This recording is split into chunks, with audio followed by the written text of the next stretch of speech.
Bonjour les amis, nous sommes avec le docteur, le professeur Jacques Folon, spécialisé dans les règles sur la vie privée. Ici, on va s'intéresser à politique, parce qu'on parle beaucoup du Moche-Orient, on parle beaucoup de l'Ukraine, mais on oublie ce qui se passe en Belgique et il y a des choses particulières qui sont passées avec un certain Conor Rousseau, Jacques. Je rappelle qu'il a été mis à la tête d'un parti à 26 ans. Il avait plein succès, ça marchait bien pour lui. Et puis, il a été faire une petite fête avec les copains qui a un peu mal tourné. C'est ça, Jacques? Oui, mais le problème, c'est qu'il a émis des commentaires que certains ont considérés comme racistes. Il y a d'ailleurs, semble-t-il, des actions en justice contre lui, parce qu'il a critiqué notamment les Roms. Voilà, Donc, en disant que les policiers ne devaient plus utiliser leur matraque pour gérer les Roms. tout à fait. Mais par contre, ce qui est assez inquiétant, enfin bon, ça, cette affaire-là suivra son cours, c'est que les journaux ont voulu en fait publier cette information, parce qu'en fait, il s'agit vraiment d'une information. Et quand un président de parti politique fait des interventions de ce type-là, ben, un peu comme on a eu avec le ministre de la Justice et son Pipigate, ben, il est assez normal que la presse puisse faire son travail. Et ce qui est assez étonnant et interpellant et critiqué notamment par la presse, c'est que Corne Rousseau a réussi à faire interdire en justice le fait que l'on puisse citer ses propos par rapport à notamment aux Roms et qu'il avait dit aux policiers. Et donc, on est quand même dans une espèce de censure dans laquelle la justice a autorisé, plutôt a interdit, le fait que les journaux puissent reproduire ces paroles. C'est avant publication, c'est ça qui est fort en plus. C'est Donc, avant publication, et donc ça a généré quelques éditoriaux dans les journaux. Il y a eu notamment un éditorial dans Le Soir de Béatrice Delvaux à ce sujet-là, qui dit, mais enfin, c'est quand même assez étonnant qu'il y a quand même la liberté de la presse, il y a la liberté d'opinion, et que parce que c'est un président de parti, ou en tout cas qu'une décision judiciaire interdise une actualité quelque part. Et donc c'est quand même quelque part assez inquiétant. voilà, il faut savoir que Conor Rousseau, c'est par lui qu'on doit l'arrivée de Frank Vandenbroek. Il faut savoir que le journal en question, c'est Atlas News. Il y a pour Ouais, l'instant un match avec notre ami Frank Vandenbroek, suivant le CADA. Ils veulent obtenir tous les échanges entre le ministère de Frank Vandenbroek et des laboratoires comme Pfizer. Il ne veut pas. Et il lutte avec tous les moyens. Donc, c'est le premier conflit. Atlas se dit, c'est le premier média ouais. puissant en Belgique et flamand et présent en Hollande et au Danemark aussi. Donc, déjà, on se rend compte que maintenant, il y a pas mal de conflits entre le monde politique, etc. Dans le Voreux, on voit à Van Quickenborn, il y a pas plus tard que ce matin, une conférence de presse du parquet. Donc, on voit que le politique s'isole et se met à dos des gens avec qui il devrait bien s'entendre, c'est-à-dire la presse, et avec qui il devrait bien s'entendre, c'est le parquet. C'est ça qui est inquiétant aussi, Jacques, non? Oui, et il y a d'ailleurs un projet de loi sur la transparence de l'administration et des cabinets ministériels qui est pour le moment bloqué, notamment par Frank Vandenbroek, par rapport à un certain nombre de dossiers que certains organes de presse voudraient effectivement voir rendre publics, comme effectivement les échanges avec les laboratoires pharmaceutiques. Ce qui est le cas d'ailleurs dans d'autres pays où là, il y a eu effectivement des publications beaucoup plus importantes. On a eu le cas notamment en Angleterre, où on a vu tous les échanges de SMS entre le Premier ministre de l'époque et les laboratoires pharmaceutiques. Donc, la transparence, ben, elle fait partie quelque part de la démocratie, et il est normal que les ministres et les cabinets ministériels agissent en pleine transparence par rapport à la population. Et donc, une fois de plus, c'est quand même assez interpellant de voir que qu'un projet qui va dans le sens de la transparence soit de nouveau bloqué. Alors, aujourd'hui, évidemment, on ne connaît pas la teneur de ces messages, puisqu'évidemment, ils ne sont pas encore publics. Mais on peut évidemment se poser des questions quant à savoir pourquoi on ne pourrait pas, enfin, la population ou la presse ne pourrait pas avoir accès à ces informations. Moi, je rappelle que Van Gunbroek, on revient avec lui, il y a un procès qui est intenté par Atlas, un procès qui est intenté par Transparencia, et ce garçon continue à lutter. Alice Berlin pour le projet de Bialert qui n'a pas marché. Les preuves ont encore été faites dans les attentats terroristes ici au mois d'octobre. Donc, ce sont des faits graves. En Suède, les gens démissionnent parce qu'ils ont utilisé un taxi un jour plutôt que de prendre le train. Et ici, en Belgique, on est là. Qu'est-ce qu'on peut faire, nous, les citoyens, par rapport à ça? Qu'est-ce que tu nous recommandes de faire en tant que spécialiste là-dessus? Mais en tout cas, ce qui est important, je crois que c'est ce qu'on fait pour le moment et ce que certains journaux et périodiques ont fait aussi, c'est en tout cas d'informer la population le plus largement possible. Parce que je crois que ça reste encore malheureusement des débats un peu trop limités et pas nécessairement assez populaires. Et je crois que la population ne se rend pas nécessairement compte des enjeux, parce que dès qu'on met le doigt dans quelque part la suppression de la transparence de l'administration, qu'on empêche des journaux de publier des informations qui sont en principe des informations publiques, bah, voilà, on rentre quelque part, on met un doigt dans l'engrenage de la censure, du contrôle des médias, ce qui est quand même pas vraiment dans le sens de la démocratie. Et si on rajoute à ça le Digital Service Act, qui est donc une réglementation européenne qui a pour but de contrôler le contenu de ce qui est publié sur les plateformes telles que Facebook, Twitter, enfin devenu X et autres. La grosse question qui se pose aussi par rapport à ça, c'est qui va décider de ce qui est une nouvelle acceptable et qui ne l'est pas. Et quand on voit par rapport à ce fameux Digital Service Act qu'en fait, les plateformes vont devoir mettre en place des outils de vérification avec des censeurs qui seront choisis par ces plateformes. Et d'autre part, on aura probablement d'autres types de censeurs qui seront désignés. Ils sont en train d'en chercher une centaine au niveau de l'Union européenne. Mais qui va décider ce qu'est une fake news, ce qui est acceptable, ce qui n'est pas acceptable, sachant qu'en plus, bah, les règles légales parfois varient d'un pays à l'autre. On est ici en plus avec les plateformes dans un contexte mondial. Donc, mais clairement, on a une liberté d'expression aux États-Unis qui est beaucoup plus importante qu'en Europe. Donc, est-ce que des choses qui sont interdites en Europe vont être acceptables aux États-Unis? Est-ce que c'est l'Europe qui va imposer ses limites? Enfin, il y a plein de questions qui se posent. On ne voit pas très bien comment tout ça peut fonctionner. Mais de nouveau, ça met en place des contrôles. Et si on en revient à des périodes récentes, ben, regardons le conflit au Proche-Orient, mais on a entendu tout et son contraire. Euh, qui va décider de la vérité? Même chose pour la guerre en Ukraine, même chose pour la vaccination. Et donc, la question de la recherche de la vérité, ben, je trouve qu'il est plus intéressant, vraisemblablement, de laisser, sans tomber dans l'excès, sans tomber dans le racisme, évidemment, mais de laisser les organes de presse faire leur travail de façon à ce que la population soit informée plutôt que d'avoir une espèce de censure préalable Beau de quelqu'un lapsus, qui va dire beau lapsus, Jacques sera oui, formé, enfermé. Donc, vérité. Mais parle actuellement à ça, il y a aussi un programme qui est lancé pour les lanceurs d'alerte. oui. Donc, c'est pour ça que c'est complètement dichotomique, puisqu'il il y a des lois qui disent, qui s'opposent, en fait, quelque part. Alors, le lanceur d'alerte, c'est une procédure un peu particulière. C'est-à-dire qu'en fait, on a voulu protéger les lanceurs d'alerte. Alors, les lanceurs d'alerte célèbres, évidemment, sont des gens qui se retrouvent maintenant dans des ambassades à l'étranger. Ben, c'est William Assange, chez Assange, Snowden, Chelsea Manning, Snowden. voilà. Voilà. Mais rappelons quand même qu'on en a eu en Belgique il n'y a pas tellement longtemps, dans un domaine que je suis, qui est la protection de la vie privée, où on a eu deux directrices de l'autorité de protection des données qui ont dû, à titre anonyme, écrire au commissaire en charge Didier Reynders pour leur faire part de problèmes d'illégalité dans l'autorité de protection des données.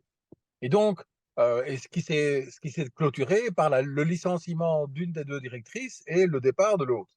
Donc, il y a vraiment un besoin quelque part de protéger les lanceurs d'alerte.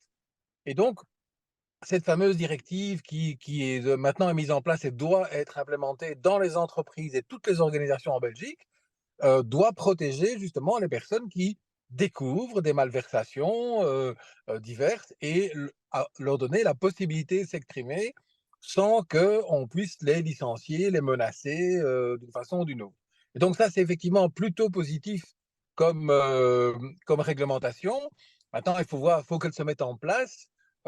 Alors qu'elle est déjà obligatoire depuis le mois de septembre, on constate qu'il y a encore pas mal d'organisations où cette procédure n'est pas encore mise en place, où les employés des organisations ne sont même pas au courant que ça existe. Donc, il y a encore du boulot en termes d'information, mais là, on va plutôt dans le bon sens quelque part. Faudra voir évidemment par la suite ce qu'on fera avec ces fameuses dénonciations, comment elles vont être gérées. Mais là, c'est plutôt quelque chose qui va dans le bon sens. Voilà, on rappelle au grand gloire à notre ami Claude Archer, hein, Transparencia, qui a lancé la maison du lanceur d'alerte en Belgique, hein, donc Tout à fait. il y a à peu près un an. Donc c'est vraiment là-dessus.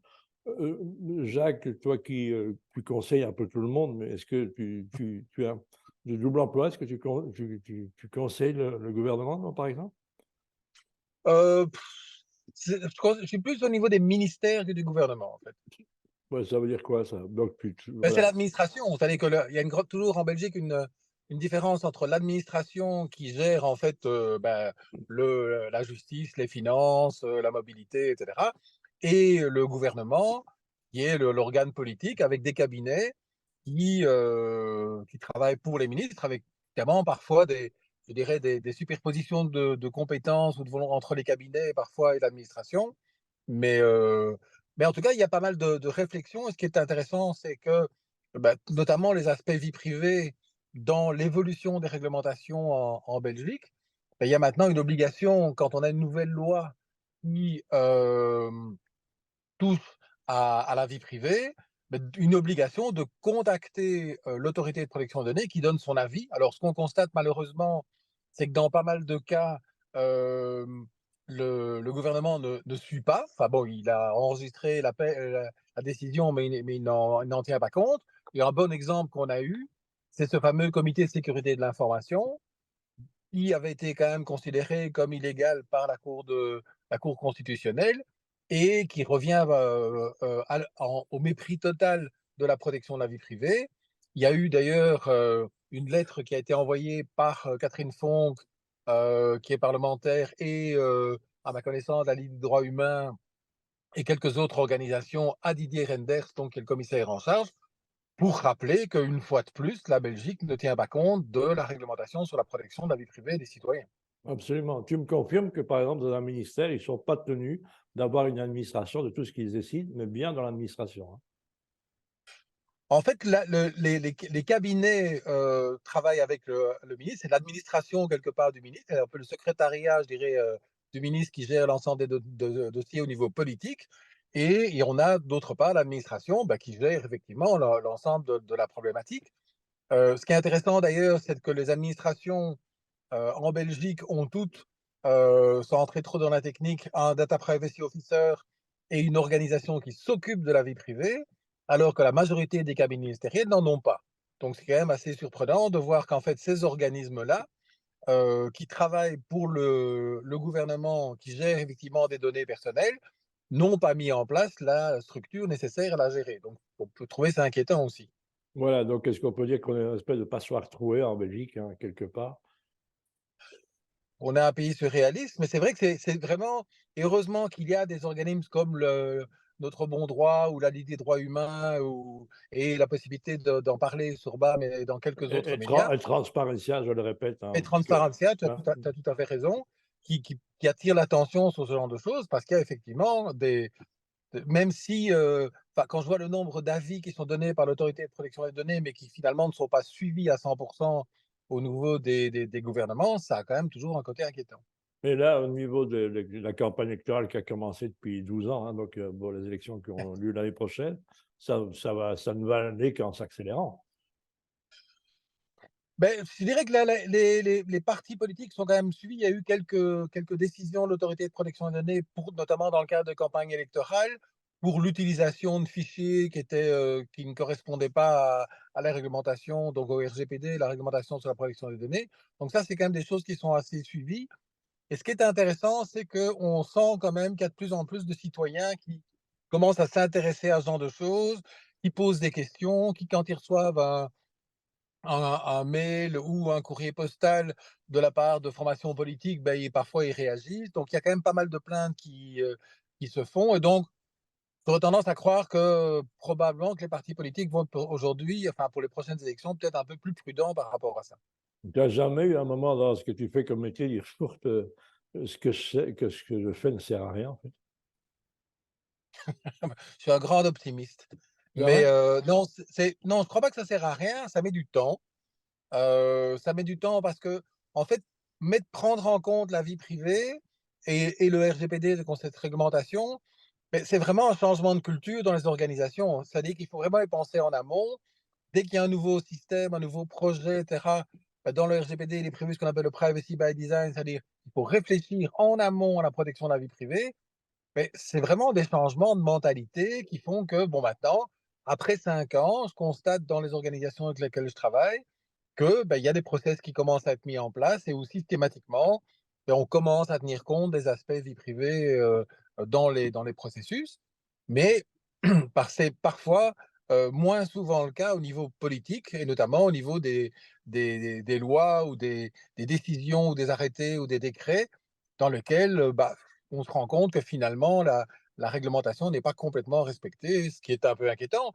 Ce qui est intéressant d'autre part, c'est qu'il y a des recours et notamment les ONG telles que Transparency et d'autres, bah, font des recours devant les juridictions et qu'heureusement en Belgique, bah, les juridictions sont encore indépendantes et suivent encore assez souvent ce genre d'arguments et donc l'État, bah, ou les régions parfois se sont fait condamner pour non-respect de la protection de la vie privée et heureusement parce que bon comme le disait Montesquieu, la démocratie c'est 3 pouvoirs, c'est l'exécutif, le législatif et le judiciaire.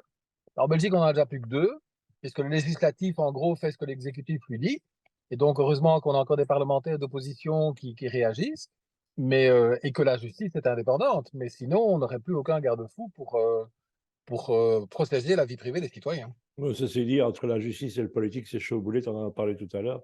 J'en sens qu'il C'est y a clair. beaucoup, beaucoup, beaucoup, beaucoup de problèmes. Bon, ben écoute, voilà, merci, merci Jacques. Qu'est-ce qu'on peut faire, citoyen? C'est de chaque fois qu'il y a une chose qui tourne le carré, on le signale, c'est ça? Pour moi, en fait, l'autorité de protection de la vie privée a mis en place un système de plainte qui est extrêmement simple. Vous allez sur le site autoritéprotectiondesdonnées.be et il y a un formulaire de plainte pour les citoyens. Donc, si vous recevez un courriel d'une organisation et que vous n'êtes pas d'accord, ben, vous portez plainte, ça prend 5 minutes, c'est gratuit. Vous pouvez réagir par rapport à toutes les communications, hem, que vous pouvez recevoir de qui que ce soit, si vous considérez que ça ne respecte pas votre protection des données et éventuellement, si vous souhaitez avoir un rôle un peu plus actif, beh, c'est soutenir des associations comme, Transparency, comme, la Ligue des droits humains, comme Notre Bon Droit qui, heureusement, sont assez actifs dans ce Et que, secteur-là et, et et que- bah, Bon, bien voilà, sûr, très bien. Bon, alors, ceci ne concerne vraiment pas les réseaux sociaux, parce que là, c'est la bouteille à encre. Et là, c'est vouloir arrêter une marée avec une raclette quelque part, hein. bah, il y a quand même, si tu en as encore 30 secondes, il y a Oui, une bien sûr. décision intéressante. On a une décision intéressante, c'est qu'en fait, il y a une autorité de protection des données, je crois que c'est la danoise, si ma mémoire est bonne, qui a décidé il y a un jour ou deux que Facebook ne pouvait plus utiliser les données à des fins des utilisateurs à des fins de profilage. Et donc, cette décision a été vraiment actée. Donc maintenant, on attend ce que l'autorité irlandaise va faire, parce que c'est elle qui est en charge quelque part de Facebook. Mais on sent quand même que ça bouge quand même au niveau des réseaux sociaux aussi, sur la façon dont les plateformes traitaient les données de leurs utilisateurs. Voilà, mais on leur encourage avec la DSA de faire le contrôle eux-mêmes et de nouveau, le gouvernement est blanchi de tout et c'est aux opérateurs de faire la police, de nettoyer devant leur trottoir, hein, ça. Tout à fait, Eh ben, très bien, merci Jacques pour tes éclaircissements. Tu avec peux, plaisir. il fait beau, profites-en pour ouvrir ton petit toit ouvrant, comme ça tu prendras un peu de couleur. Merci pour ton avis, hein. Jacques, on te retrouve un peu partout sur les réseaux sociaux, on peut t'interroger aussi, hein. Tu es Avec plaisir. assez disposé à répondre aux citoyens comme aux entreprises. Merci, sois prudent Merci sur la Pierre. route.